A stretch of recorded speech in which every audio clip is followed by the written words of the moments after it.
Hey there, I'm Jill Griffin, and this is the Career Refresh Podcast. Hey friends, I'm glad that you are here.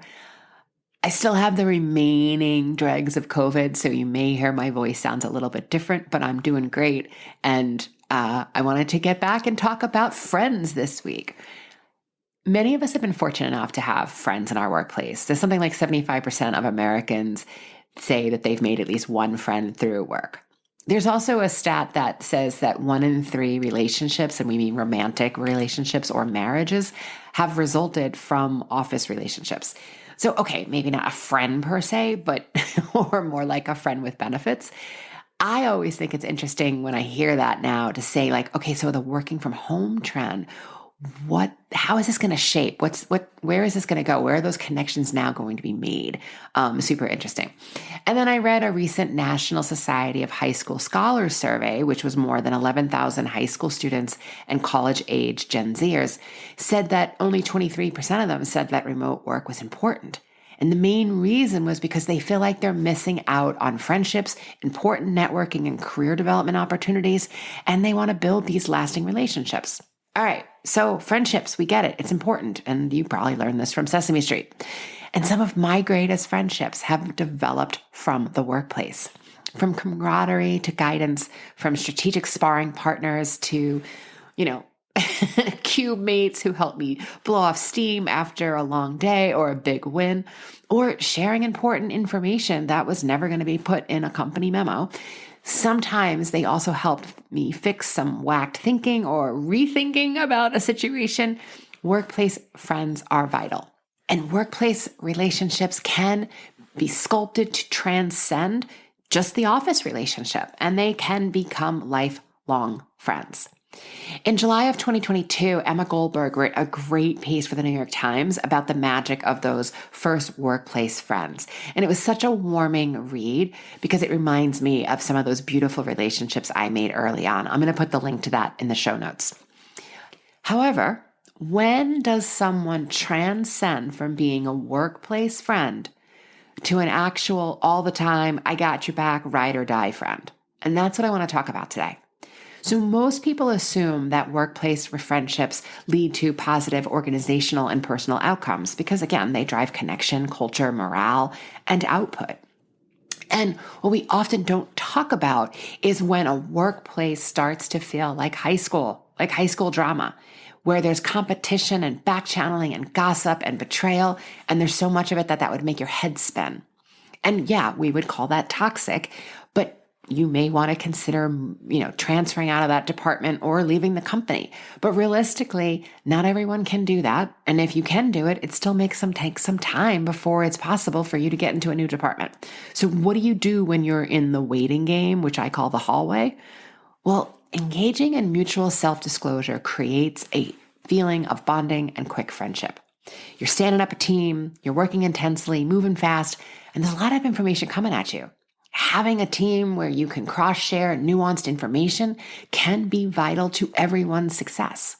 And I'm guessing you've been there. Late night confessions can create a sense of intimacy, the feeling of like we're all in this together. And there's a concept called the social exchange theory. And that theory is based on the notion that a relationship between two people is created through a cost-benefit analysis process. I know, right? Bringing in a little cost benefit here. It's the risk reward, the give and take, that cost benefit. And recently a client shared an unfortunate experience, and I have their permission to talk about this scenario because they wanted their experience to be shared in hopes that it would help someone else. They had a workplace friend, and I put that friend in quotes, that they had shared some information with this work friend via text. They did this through their personal cell phones, not their professional cell phones or on any workplace apps. And my client shared information that was ultimately used against them. Within a week or two of sharing this information in this exchange, my client was fired. And in the firing, it was quoted, and the exact words that they use within this text exchange were used in the actual firing. And it's an awful, awful lesson to learn. It's hard, but it's an important one nonetheless. Because being in the trenches with someone does not make you friends. There's camaraderie, and then there's friendship. And look, only you get to decide what your criteria for friendship is. So I thought it might be interesting to remind everyone, including myself, what is not a friend. So here's a list of things that do not equate to your friend. If they only call you or reach out because they want something, right? That's that social exchange theory. If the conversation is never equal and you find that you're the one sharing much higher stakes information, both personal and professional, they ain't your friend. If they take the piss out of you, right? If you find that you are the butt of the jokes, sometimes just a little too often. If you have a bad feeling or a vulnerability hangover every time you're with them. If you find that they're starting to feel competitive against you, which may be obvious, but it also may be subtle or stealthy. If they don't celebrate your wins, or when you get a win, they're kind of like, oh yeah, great. They're kind of dismissive, or they don't really have the energy of what you would think would be the way they celebrate a particular victory or win. The relationship feels conditional, or it's only active when you hold the information currency. They bail on you, or they don't hang out with you at all during after work outings. They've used your secrets against you, and they often use it for their own social clout. Again, it may be hard to figure that out, but you start to get the sense of that. And there's always gossiping or drama. So until the person meets the criteria that you deem squarely puts them into the friend zone, you need to keep personal and confidential information confidential, or only share with others what you want in the town square. And look, around gossip, don't do it. I know it can feel juicy. We're social creatures. We are hardwired for connection.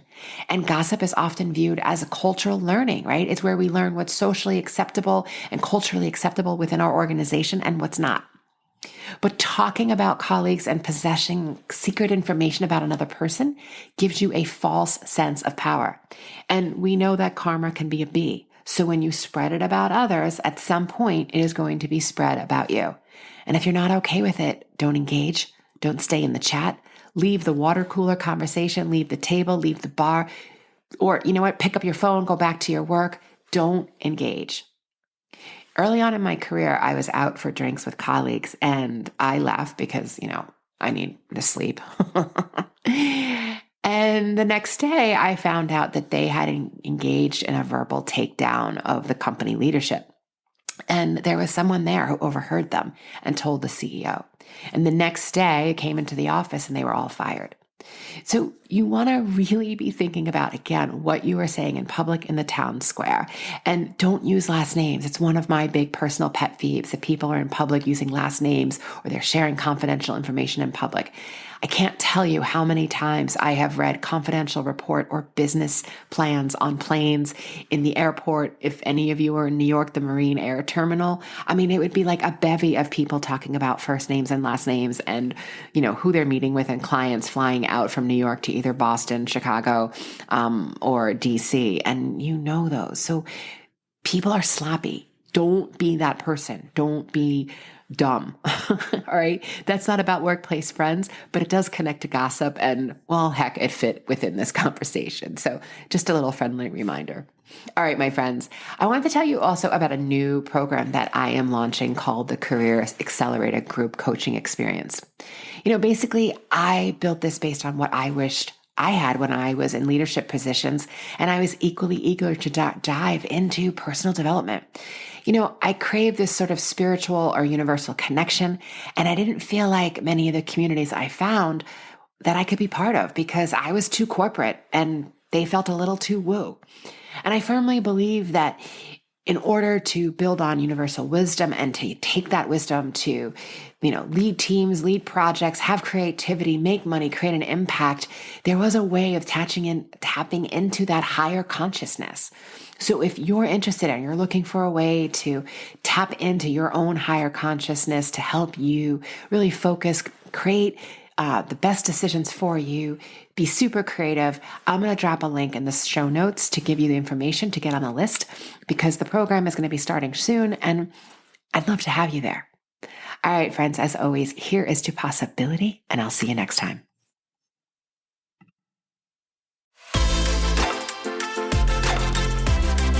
Hey, thanks for listening to the Career Refresh podcast. If you're enjoying this and you want more information, go to my website, jillgriffincoaching.com. There you can find information on how to work with me one-on-one or my group programs, or even bring me into your workplace.